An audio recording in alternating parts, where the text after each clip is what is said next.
రవికుమార్ కస్తూరి arts, Ravikumar జీవన వేదం. 1950వ సంవత్సరంలో నేను చూసిన 4-5 కుటుంబాల గురించి చెప్తాను. మా ఆవిడికి 35 ఏళ్ళు ఉండేవి. ఏంటంటే వాళ్ళు ఏ విధంగా వంటల వార్పులు అది టూకీగా చెప్తారు. అంతకన్నా చిన్నపిల్లల గురించి తర్వాత వీడియోలో చెప్తాను. అయితే ఆవిడ మొట్టమొదట 4 గంటలకు లేచిపోయేది.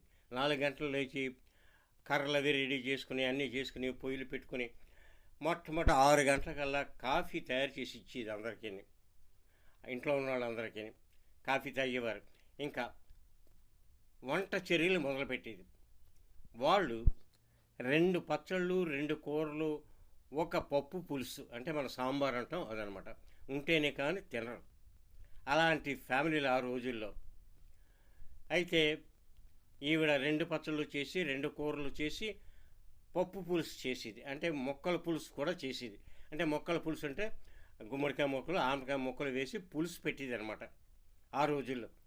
అయితే ఇవన్నీ తయారయ్యేటప్పటికి దరిదాపు 12:30 అయ్యేది. ఇవన్నీ అన్నీ కూడా అంటే రుబ్బురోలు రుబ్బుకుని తర్వాత కర్రల పొయ్యిలు కళ్ళు మండిపోతూ ఉండేవి. చెమట్లు ఎక్కిపోయేది. శుభ్రంగా తువ్వాలతో తుడుచుకుంటూ ఉండేది ఓ పక్కనిచ్చి. అందులో పూర్తి బట్టలు, జాకెట్ కానీ చీర కానీ మనం వేలెత్తి చూపించలేం, అలా ఉండేది. సరే 1 గంట దరిదాపులు భర్త భోజనానికి వచ్చేవాడు.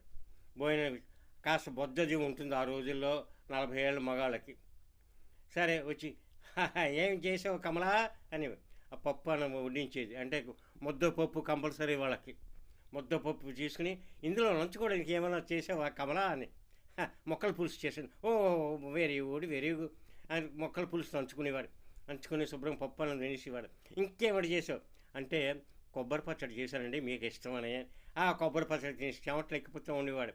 ముక్కమ్మట మూతమ్మట నీళ్లు గారిపోతూ ఉండేవి. ఆవిడ అలా విసురుకరతో విసుక్కుండేది. ఆ విసురుతూ ఉండేది శుభ్రంగా. ఆయనకి తను విసురుకోవడానికి టైం లేదు, తర్వాత అవకాశం కూడా లేదు. అంచేది ఆయనకి విసిరేటప్పటికే సరిపోతుంది ఇదంతాను. సరే ఇవన్నీ చేసి ఆయన మొత్తం ఆ 2 కూరలు 2 పచ్చళ్ళు ముక్కల పులుసుతో భోజనం చేసిన తర్వాత గడ్డ పెరుగు వేసుకునేవాడు. గడ్డ పెరుగు కూడా తినేసేవాడు. తినేసి అమ్మయ్యా అని లేచేవాడు. లేచేటప్పటికి 2:30 అయ్యేది. ఈవిడ 3 గంటలకి ఏదో నామ మాత్రంగా ఈ మాత్రం తిని ఇంత ఒక్కలో ఏం తింటాం, గాలి లేదు ఏమీ లేదు తుడుచుకుంటూ ఇంత ఏదో తిన్నాను అనిపించి ఆ నేల మీద చెంగు పరుచుకుని పడుకునేది.